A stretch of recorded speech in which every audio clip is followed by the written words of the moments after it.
Бишкектеги номер 2 калкты тейлөө борборунда 3 миллионунчу ID карта же биометрикалык паспорт тапшырылды. Ага санариптик өнүктүрүү министри Талантбек Иманов катышып, 16 жаштагы Адилет Эркинбек уулуна биометрикалык паспортун берди.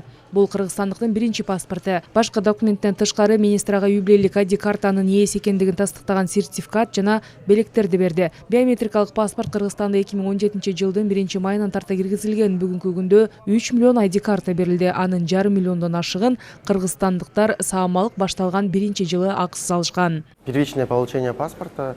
Мен Кыргыз улуттук агрардык окуу жайынын колледжинде окуйм. 3 миллионунчу биометрикалык паспорттун ээси болдуңар дегенде мага күтүүсүз болду. Бир жагынан аябай жагымдуу. Бул менин жашоомдогу негизги эң керектүү документ болуп эсептелет. Кубанычтамын. Биз өзүбүзгө караганда мына өзүбүздүн бүт системабызды внедрять эткенден баштап ушу образец 2017 жылкы паспорттан бул айтсак болот, что бүгүнкү күнгө алып аткан паспорту бул бартын күбө, что мы идем в направлении санариптик